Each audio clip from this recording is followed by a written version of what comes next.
Hi Freelancer, welcome to today's episode of the Freelance Blueprint. Today we're joined by Rachel, who transitioned from being an English teacher to becoming a coder. She realized that teaching English wasn't something that she saw herself doing forever and wanted to change career path, so she joined a coding bootcamp. In this episode, we're talking about if bootcamps are still worth the hype, what it's like to be a woman in a predominantly male tech industry, and the potential financial stepbacks to take to plan long-term. Rachel and I met while working as freelancers for Open Climate Fix, a company that helps the UK national grid make better use of solar energy through data-driven AI. Hi Rachel, thanks for coming to the podcast. Thanks for having me. Thank you. Tell the listeners a little bit about yourself. All right, so my name is Rachel. I grew up in the United States and have lived and worked in France for the last 12 years. And I've worked as a freelancer for 10 years now. Initially, I was working as a freelancer giving English lessons in France. And then I also worked at universities and business schools. And I built I'd say like a fairly successful freelance business giving English lessons and English classes. I also did an online training in copy editing. So I became a copy editor and copy edited scientific papers for doctors that wanted to publish in English. Also did a little bit of translation. During the pandemic, I realized that I didn't want to be teaching English in France forever. So I made a decision to do something else. I didn't know what that was going to be, but I started to ask around. I had a friend that suggested that I go into programming. She said, you can always become a computer programmer. And that sounded really crazy to me. But I called a friend who I knew worked in tech. She does business consulting. And she told me about coding boot camps. And then I asked her to put me in touch with some people who had also done coding boot camps. And through that line of conversations, I talked to more and more people who had done a coding boot camp and transitioned into tech. So I started my boot camp 2 years ago now. I think it was November 2021.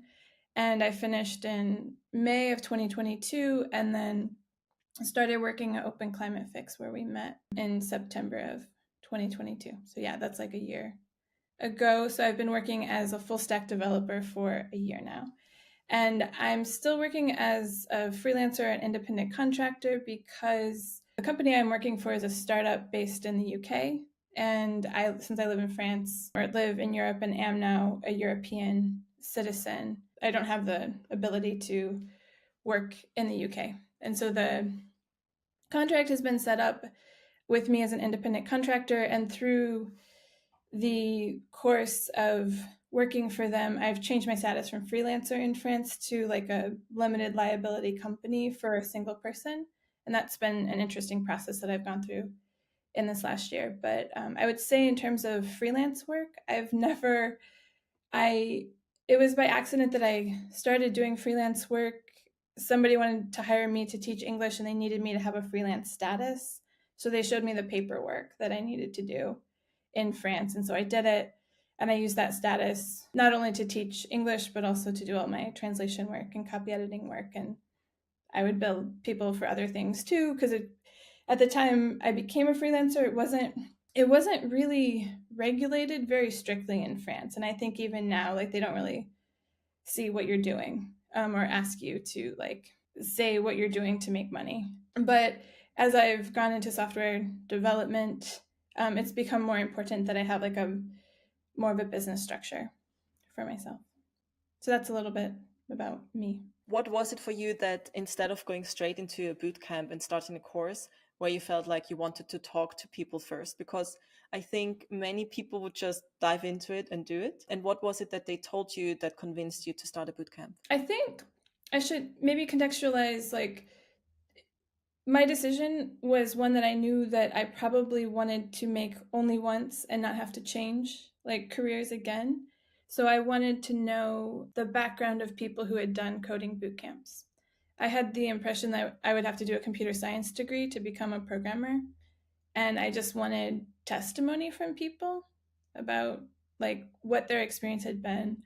And specifically from women, because I know that tech is dominated by men. It's a male-dominated field. And so people who aren't male or don't fit that profile might not feel comfortable in all sectors of the tech industry. So I just wanted to have conversations with people who had navigated going through a boot camp and then being on teams of engineers that are predominantly men. So did you talk to women or did you talk to men who did boot camps, or a mix of both? I talked to women. I have one guy friend that was super encouraging when I reached out to him because he's been programming since he was like in high school. So I felt very comfortable asking him about like what he thought, about me going into coding, and he was super encouraging because he's like, I think more people should code, like it's super fun. He's a senior engineer at this point in his career. He doesn't do a lot of coding. So he also likes chatting with me because he likes seeing like what I'm doing and like what kind of projects I'm working on. So I do have like a couple of guys that I've talked to, but I've found that I like talking to women who are in tech, and that seems to be supportive for me to have those conversations and also kind of like seek mentorship from some of those people. Nice. How do you find it now that you've done it for 2 years to be a woman in tech, in as a freelancer in the industry? Do you see a lot of other women, or do you end up being mostly the only woman in the team? What is it working with everyone? So I've worked for the same company since I've started like a year ago, working as a full stack developer. The tech team that I'm on, it's guys. So I don't work with any female programmers. I like that.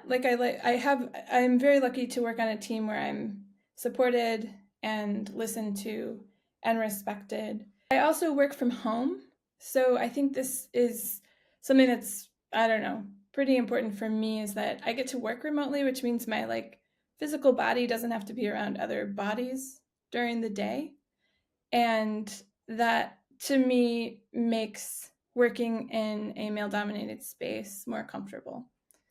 And I have control over my schedule. I have control over like when I exercise, what I eat. I don't need to spend time in pointless conversations in the office, just like chit chatting. Like that's not something that feeds me or brings me energy. So I have a working situation where I can nourish myself, do things that bring me energy. And then when I am in the office from time to time, I have the energy to do that and like the stamina to be around people. I think especially during COVID times where everyone was working from home where possible, you could tell that especially people that were more introverted thrived, and those people that were more extroverted, they kind of struggled to stay productive. How was it for you? Like, what do you recommend someone in a similar situation where maybe they are more extroverted and would want to be in an office, or they are in an office and are more introverted and would prefer to work from home? How do you find the balance? I think I'll start with like someone who's introverted. So I realized during the pandemic that I really liked working from home.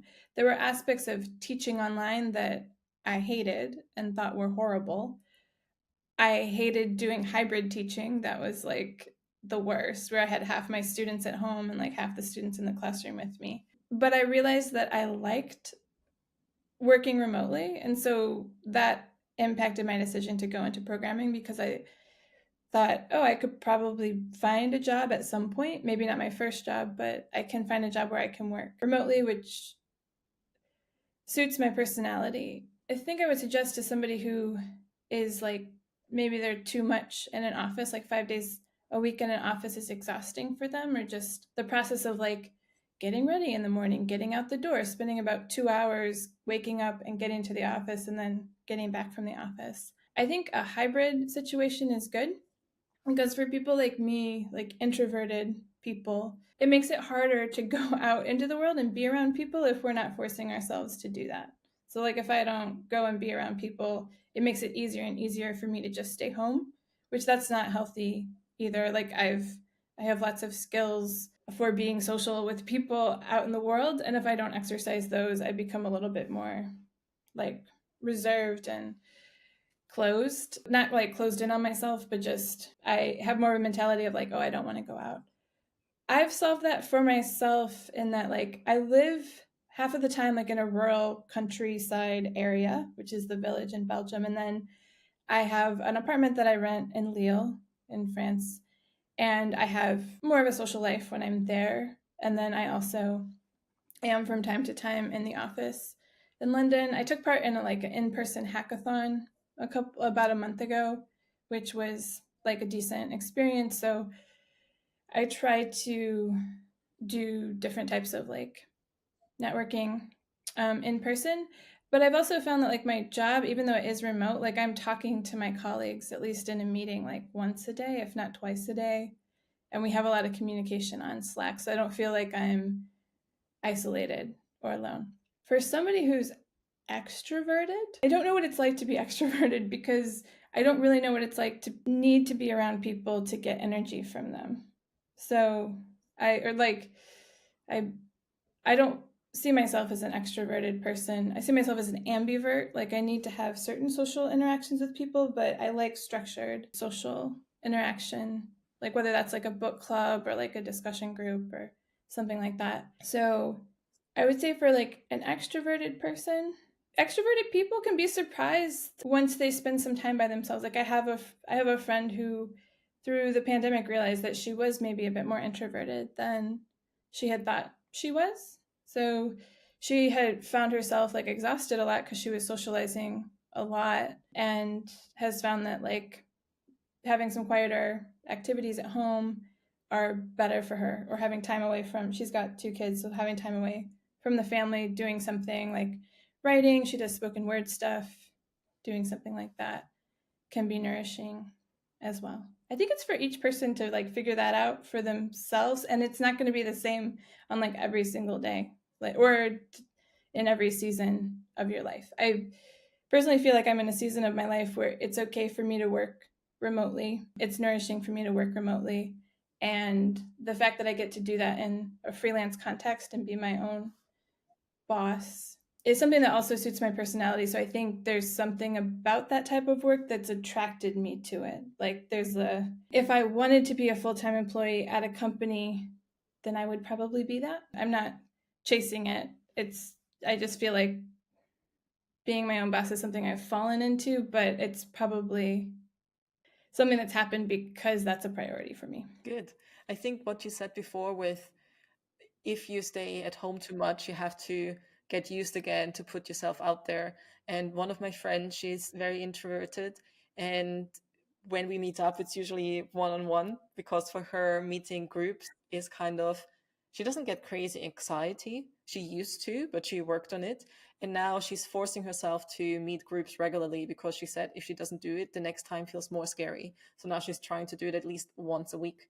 And also the other thing that you said I found very interesting is the in-person networking events, because if you work from home, you don't get as much of a networking through your colleagues, even though you see them like on Zoom or wherever every day. It's another thing when you are with people, and especially with freelancing, I think it's very important to go to those networking events because you never know what they might bring. Even if someone's just a developer at a company, they might move to another company, they might hire a freelancer. You never know what it might be good for.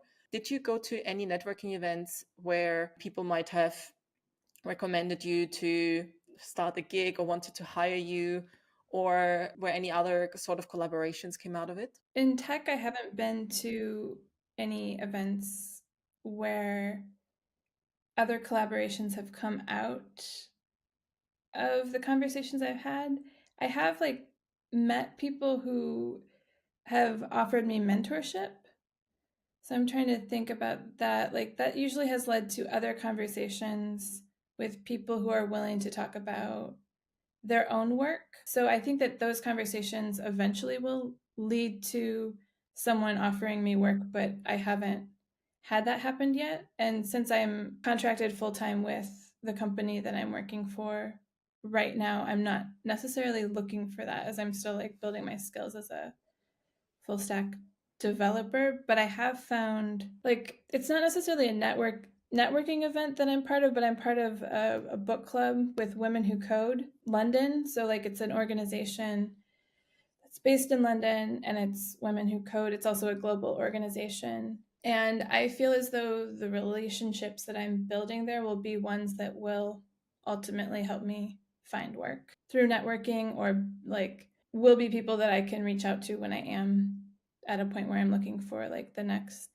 gig. I have had friends who know that I code now ask to like make a website for them and that kind of stuff. But it's hard working for friends because the relationship is not as professional as the like, you know, client relationship. So sometimes a friend will like want something done, but they're not actually available to like put in the time to help me with what they actually need. So you were talking about working with a friend, the book club, the networking. Which of those things do you feel are the most useful for you as a freelancer to continue improving your skills, but also setting up routes for if one day, once the Open Climate Fix gig ends, or if there's another opportunity arising, what do you think is the most beneficial of those? For me, I feel like the most beneficial is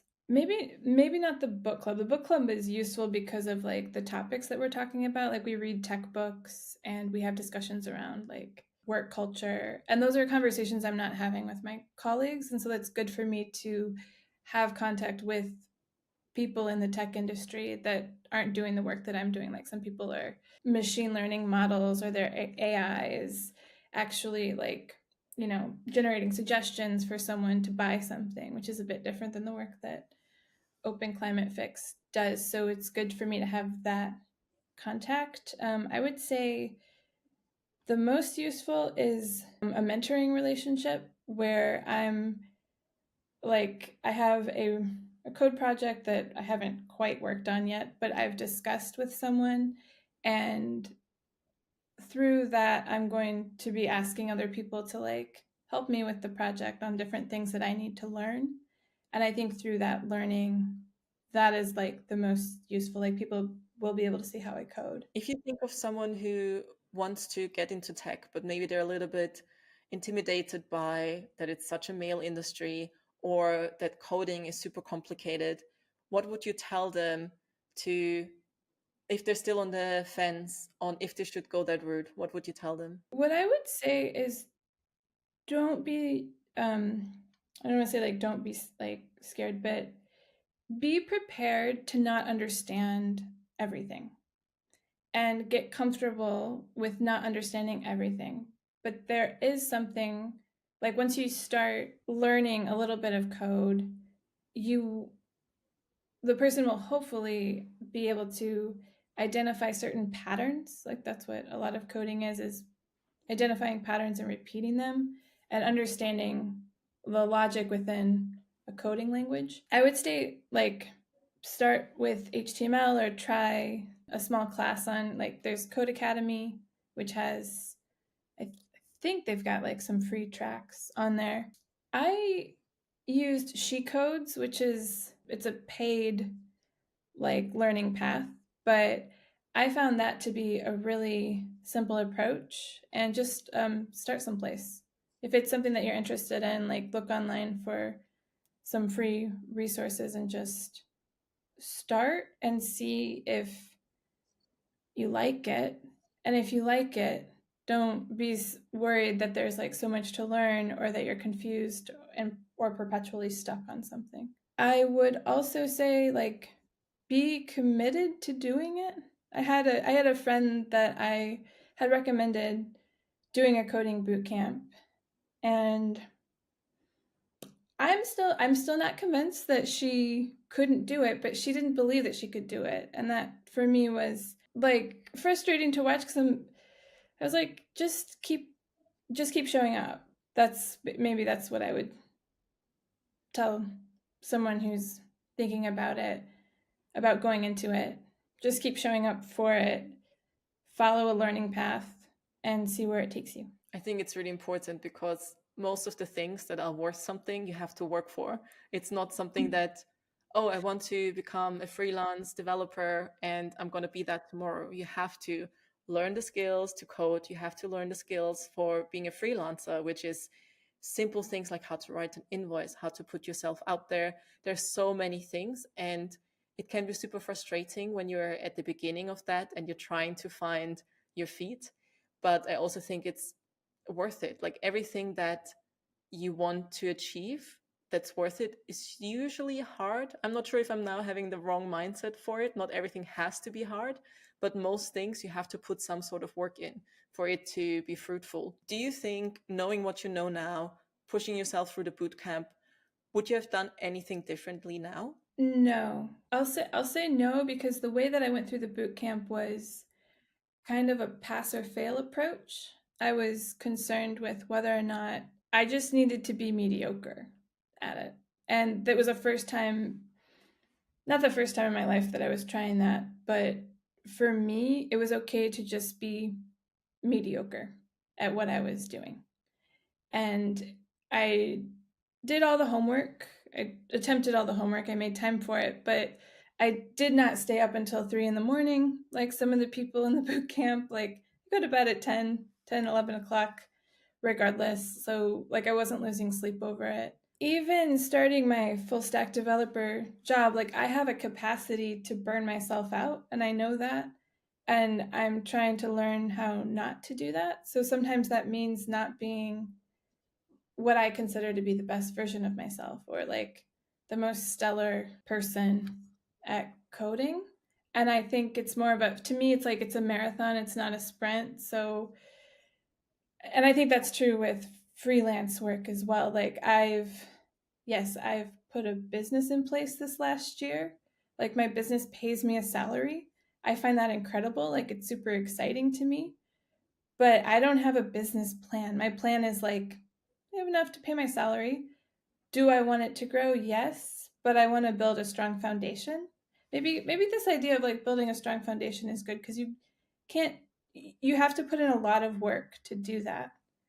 And you have to be able to continue to put in work. And if you burn yourself out or expend too much energy along the way, like continuing to build something becomes really hard if you don't have the energy to do it. So I would say I wouldn't do anything differently with my career change, mostly because I've done it. It seems to be it's been successful so far, in the sense that like I'm making money as a programmer, and whether or not I believe that I'm good enough to be paid for that, somebody else is paying me. So until they tell me that I suck at it, I'm not going to like tell myself that I'm pretty crappy, like I'm a pretty crappy programmer. That's how I feel sometimes. I'm mediocre at coding.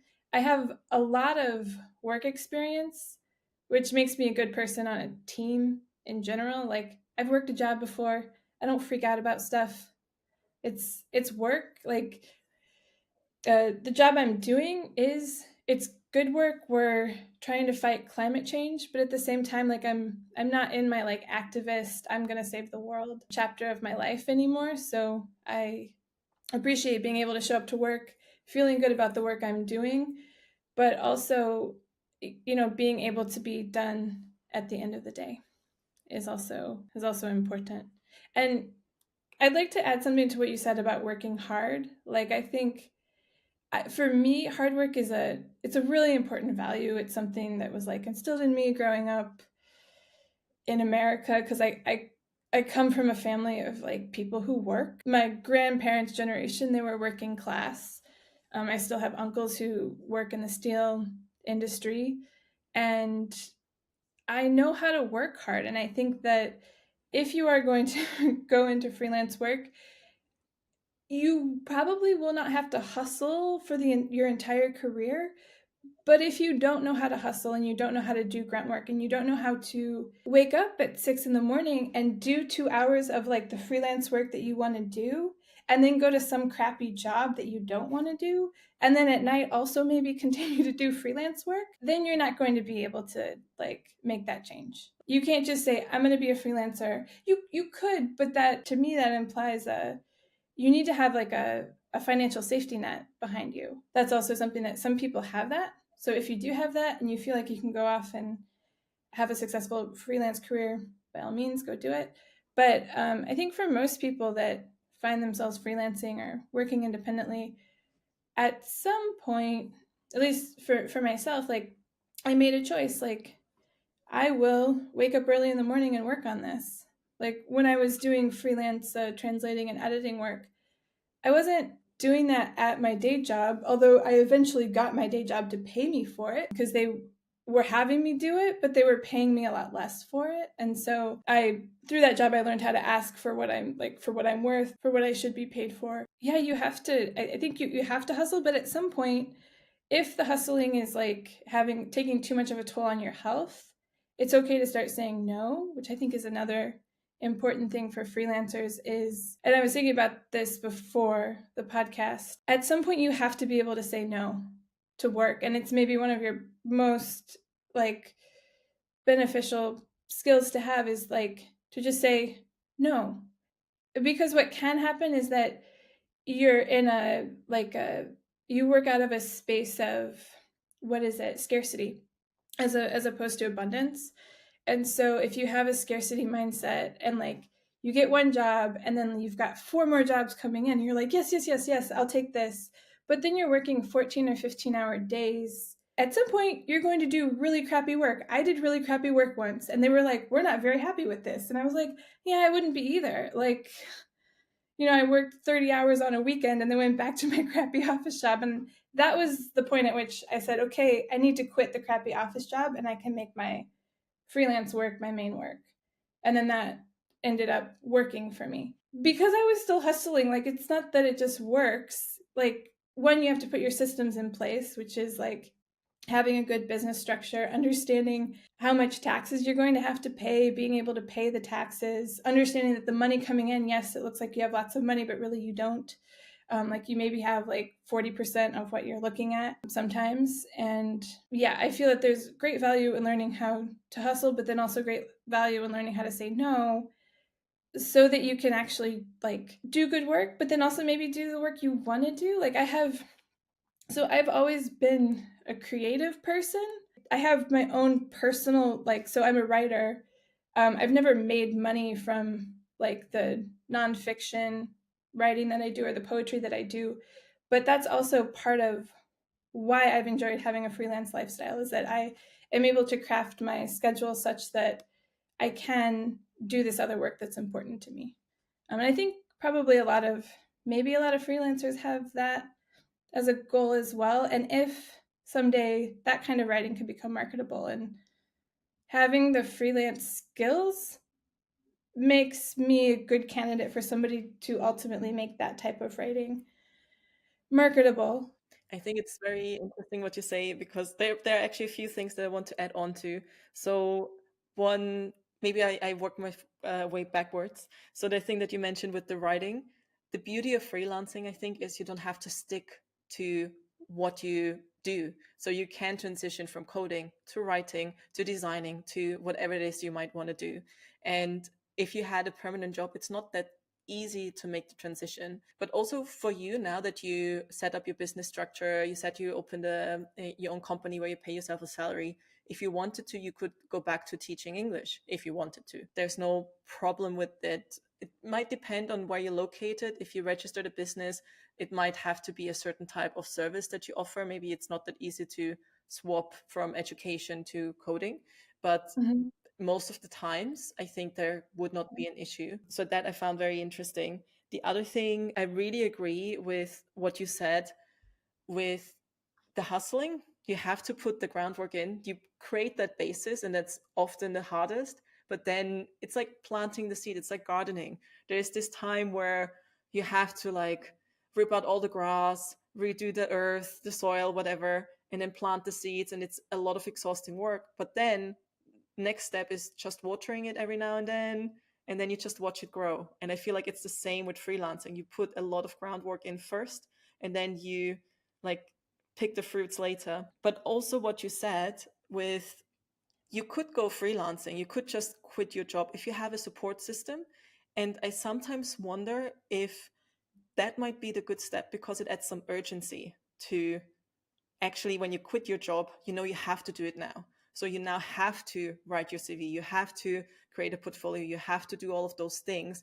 And if you had a job, it might blocks you from doing that groundwork because you are in a comfort, in your comfort zone. You get your salary, you don't have this urgency to get it done. You mentioned before, if you don't do that groundwork, maybe freelancing isn't something for you. But do you think there are other potential mindset blockers or other things that people have to do that motivates them to get the stuff done? Because from what I've seen with other people, it's often this urgency. It's this, they need to be so frustrated with work that they then start those freelancing steps. Is there anything else that you noticed? How was it for you? Were you that frustrating with the teaching, or was it just something where you thought more into the future that it's not something you want to do forever? I'll speak for myself, but I think this is true for other people. I think the pandemic was a catalyst of some sort, whether that was for like positive or negative things in people's lives, or it was like in America we call it like a come to Jesus moment, where you're faced with the truth of your life, and or like you're just faced with your discontent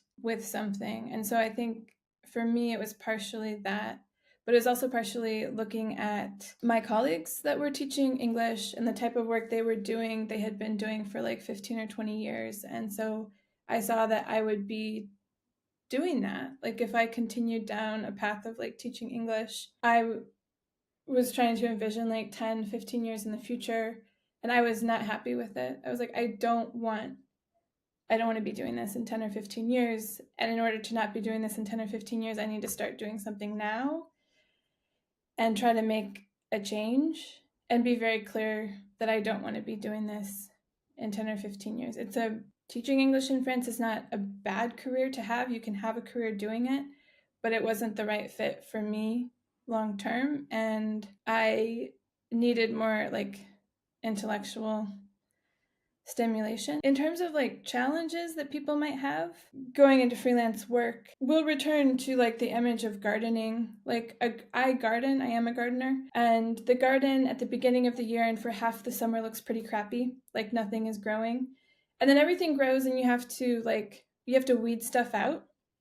It's a really nice metaphor with gardening, because like we have lots of flowers that grow, and sometimes we just let the flowers grow and then the fruits and the vegetables don't grow because we're like, oh, they're flowers, they're nice. But you have to be able to weed things out and make it through that time of things not actually looking very fruitful.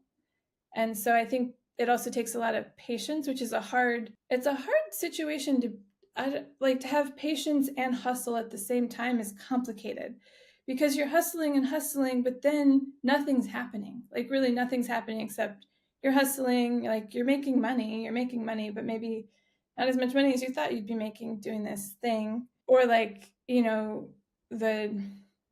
just don't feel like it's as abundant as you thought it was going to be.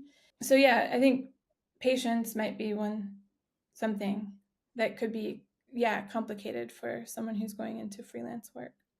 Just being patient enough with the process. I also think with the gardening, also tied to something that you said before, with this, you take on any job because you have this scarcity mindset that if you don't take this job, you might not get another job. And then you work on like 4, 5, 6, 7 things at once. And that's exactly what happened to me when I started freelancing. And I didn't take on full-time, like not all of those were full-time gigs. But I remember there was one week where I worked on 7 projects, and the context switching, then the amount of messages you would get from a client, even let's say I work for them 2 days a week, but they also still message you the other work days. And your head is in project A, then client B messages about something, client C messages, and it's just too much. And what you said now with the garden, sometimes you have to weed things out. Sometimes you have to weed out those clients that drain your energy, that are very demanding, they don't understand boundaries. And if you set boundaries, that's also when you say no to a client, that it's important to say no so you can say yes to things that you want to work on. It gives you the space to work on a project that you're actually happy to work on, and you're not just doing it for the money. You do it because maybe you like the project, maybe you like the values of that company. And like, for example, Open Climate Fix, for the listeners, it's basically trying to help the UK shift to be able to estimate how much energy they get for electricity, etc., from solar compared to other sources. So it helps them be more sustainable because it's tricky to plan with solar energy. And it's a nice company to work for because you feel like you do something to help people's lives. You feel like you do something for the environment. And if I would have still done 70 other projects, I would not have been able to take on that gig, for example. Was there a situation during your freelance career? I mean, you said you went straight into, like, Open Climate Fix was your first job, but was there a situation where you felt like you took on too much work? So a good example of this is when I started working for Open Climate Fix, I had a 3-month contract as an intern. So I said yes, okay. I was used to having like short-term contracts, like, yeah, okay, I have funding until December. But I also took on at the same time being a TA for the boot camp that I had finished. They hired people to be teaching assistants for the boot camp because I just wanted to make sure I would have work, like, because that was work for like the next 6 months, even though it wasn't a lot of money, it was some money. So I was working full-time, full stack developer work that I had never done before. And also, as you said, at Open Climate Fix, it's the subject matter that we're working with is like understanding the power grid, learning what National Grid ESO is in the UK, learning about how like solar energy gets integrated into power grid system. That was all new information for me. And then I added like all day Saturday, Tuesday nights, Thursday nights from like 7 to 11 at night, being a teaching assistant, also needing to like give feedback on work again, which like as a teacher, I hated giving feedback on homework. So it wasn't great, but I was like, I need to make sure that I have money because like I might not have work. And that was a mistake because I ended up just being kind of tired for about a month. And then I ended up not continuing with the teaching assistant work because it also wasn't like it wasn't well paid to be, like, and I was frustrated with myself, but I realized like what I was doing, it was an old habit. I've also gone through periods while working for Open Climate Fix, just trying to look for new opportunities and look for new work. And I think because coding is new to me, probably my day job is a little more tiring than I feel like it is. It takes less prep than teaching. So teaching is a lot of like prepping and then being in the class with the students, and you're not actually doing a lot with students. You're just like, you animate what you've prepared, but like a lot of the work is the work outside of the classroom. But perhaps my day job is a job and that takes energy. I have also like while trying to look for other work, I tend to go into things like 100%. I'm trying to find ways to create opportunities for myself without needing to, like take on a full-time job for myself looking for work or looking for clients. This actually leads to something that like exists in my head, but I call it my opportunity creation system. So instead of being like, I'm looking for work or I'm looking for a job, it's more a system that I'm trying to put in place where I'm creating opportunities for myself. So like when you invite me to be on a podcast, I'm like, yeah, I'll be on the podcast because maybe somebody will hear me talk and be like, she seems interesting. Maybe I'll read her blog, or she seems interesting. Maybe she could make my website, or, she seems interesting. Maybe she'd like to be on my podcast. So like that kind of thing is a little bit more low key than, spending like my entire weekend applying for jobs that never get like, they probably have like 500 people that are applying for these positions and they never get back to me. So I'm trying to put in place like a more, I don't know, gentle, organic way of creating opportunities for myself and hoping that will yield fruit, because I am in a position where like currently with Open Climate Fix, like being transparent, I have a contract with them until mid-April. So yes, in my head, I need to know that as a freelancer, like I need probably 4 months of salary. My business needs to be able to pay me 4 months salary. And I, to myself, am saying, okay, you work for Open Climate Fix. Like my business is telling me. So I get to have these two entities. Like the business is like, okay, we will pay your salary for X amount of time. Open Climate Fix is giving my business money for the work I do. And so like my salary is not what I'm getting paid by Open Climate Fix. And it's nice to have that for myself like that sort of cushion, because I will pay myself my salary for X amount of time regardless. And that salary is a lot less than what it looks like I'm being paid by Open Climate Fix. For me, I'm trying to like have a mindset of like have more of like, this is a marathon, it's not a sprint, and I don't need to panic about not finding work. And as you've said, I can teach English. I also can I can go back to doing my copy editing. I can translate. I translate from French into English. I speak 3 languages. I can find a job in Belgium. They need English speakers for tech jobs. In France, they certainly need somebody who speaks English. So like I have opportunities. Like there's opportunities out there, but I also find it hard at this point in my life to like spend a lot of time looking for those other opportunities when I have something that's like full time for the next few months. So I'm trying to sort of like generate ways of like how can I continue to look for work and look for opportunities without panicking about it. I think that's something like I think it's hard to finally get to a point in freelance work where you're not panicking. And that's like panic is not a good place to work from. It's better to have a solid base, know how to get by on not very much money. So like this actually might be something to add, but like this year I've set up my business, and my accountant a month ago said, okay, you're paying yourself too much, and you're gonna end up paying like really, really high taxes at the end of the year. And so the last 3 months of this year, I'm paying myself as much as I made when I was like working my crappy office job, but I know how to get by on that.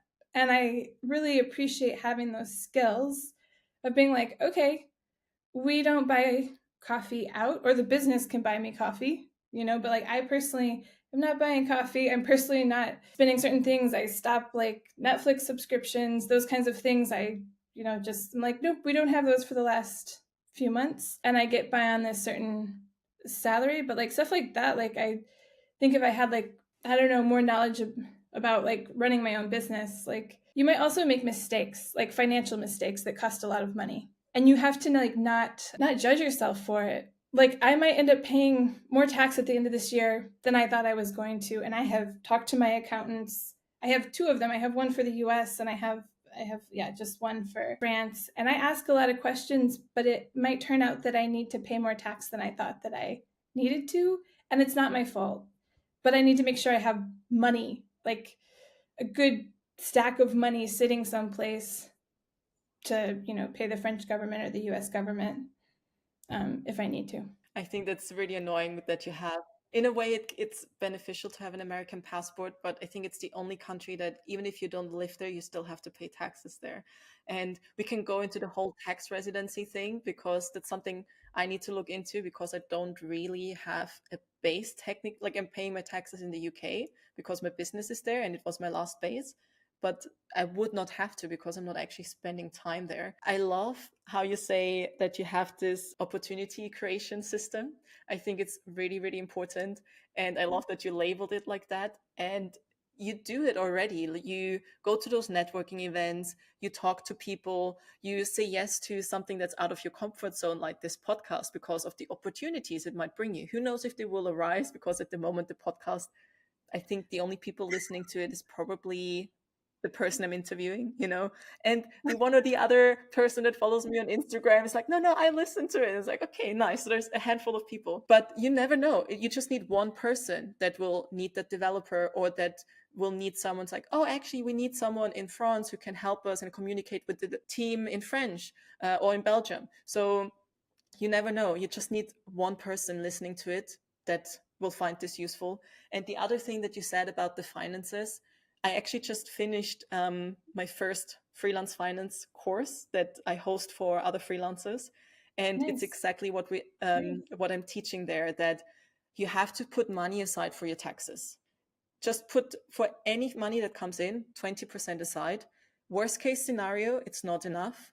Best case scenario, you put too much aside and then you can pay yourself a bonus out of it. But you don't want to find yourself in a situation where the tax is due, you don't have the tax bucket, and suddenly you have to find, I don't know, 5, 6, 10 grand, whatever it might be, to pay those taxes back. So you'll struggle to find a gig that pays you that. So you don't want to find yourself in those shoes. And like you say, you make mistakes. It's normal. If it's the first year in your business, the second year in your business, I don't know how it works in France and the US, but in the UK, the first year is basically the amount of tax you pay varies. And in the second year, you kind of pay 6 months upfront additionally to what you paid initially, something like that. So you might have quite a huge amount of tax that you have to pay. Sometimes also you can get some taxes back. And also the other thing that I find good that you brought it up, it's this revenue versus actual income. Like I made 6 figures with my limited company last year, but I'm not paying myself 6 figures. I'm not getting those. Thank you. I'm not getting those 6 figures because yes, it's revenue, but I also hired a subcontractor. So a lot of that goes into her pocket. And other things like mistakes, it's not really a mistake, but things I could have done better is, for example, putting more money into my pension, which is a bigger expense, reduces the amount of taxes I have to pay. And the year before I didn't check, and I could have put way more aside. And it's something that I learned now for this year. And it's good to make those mistakes in a way because you learn more than if someone would just tell you. But then on the other hand, I would have rather someone just tell me so I don't make that mistake in the first place.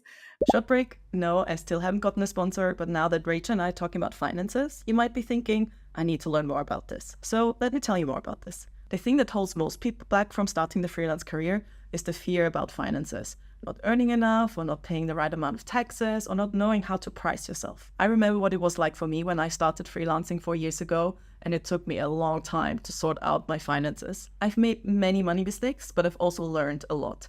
And in the last calendar year, I actually made 6 figures, and that's a lot of money to manage. As I mentioned in the podcast, I just finished the first cohort of my course, Finances for Freelancers. In this course, we have weekly live sessions where each week I teach you about a specific finance topic. That ranges from how to reduce your taxes, planning for your future, and how to price yourself, and most importantly, your money mindset. You will learn everything you need to know about finances as a freelancer. So you're not making the same mistakes as I did, and you won't lose out on money. Actually, I promise that you will get your money back by joining this course. Sign up to the waitlist to join the next cohort. You'll find the link in the description of this podcast.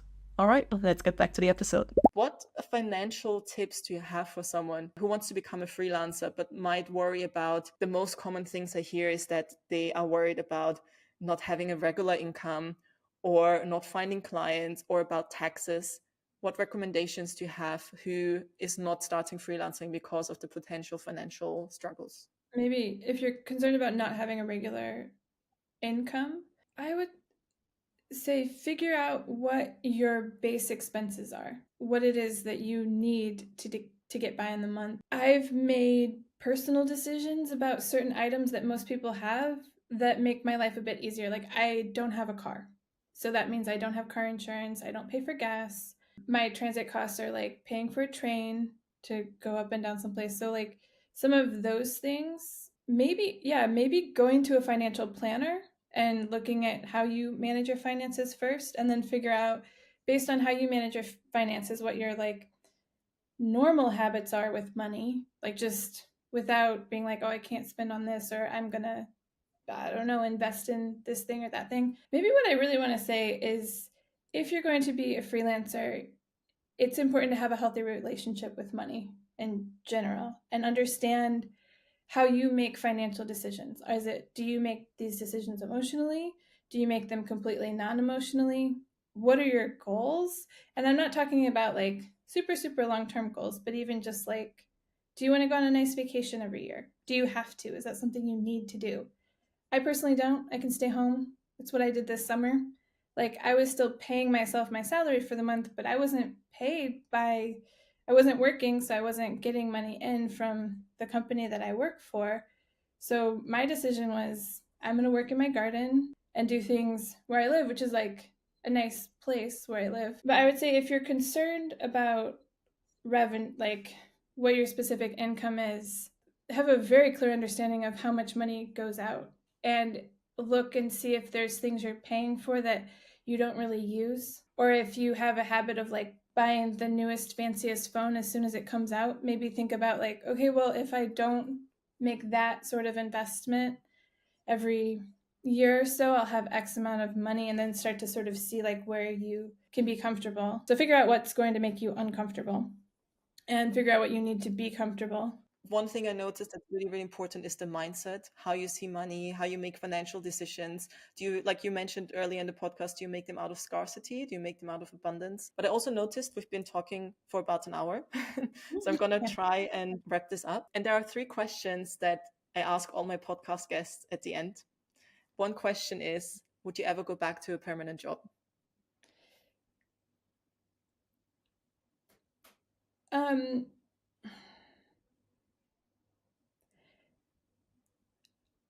I'm not sure. I'll say I'm not sure just because, yeah, I'm not sure. I'd like my business that I've started to continue. So in that vein, probably not. I also haven't worked a permanent job since 2017. So even though I feel as though like I haven't been doing this very long, or it like might be really precarious, it's been a good 5 years that I work for myself, and I'm happy with that. Nice. Okay, next question. If you could go back in time to, let's say you were still living in America, you were maybe thinking of going to Europe, or the time where you were considering a career change, maybe you do boot camp, or you were thinking, what is it that I can see myself doing for a longer period that's not teaching? What would you tell yourself? Hmm.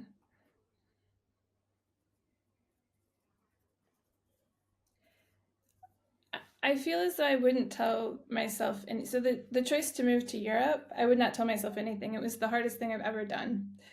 Like that in and of itself, like it was so. It's been so humbling. So I probably would have just like been very encouraged and be like, "Go do it. It'll be great." But it's been one of the more humbling experiences of my life. For the coding bootcamp, I think the same. I just cheer myself on. That's all. That's what I would do. And if you think 5 years from now, let's imagine, hopefully, your business is still running. Probably you're paying yourself a nicer salary. And you're probably no longer a mediocre developer. You're probably a really good developer by then. What do you think your future self would tell you today? Mm, probably take it easy. Like be gentle. Be gentle with yourself, and like work hard, but work hard on the right things. And don't spend time on the unnecessary things. Yeah. Nice. Actually, now that I remember the mediocre part, I remember the first time we had like one of those coffee chats, and Yeah. you approached me because you said, yes, we see each other on the stand-ups, but I don't actually know anything about you. Let's just have a chat.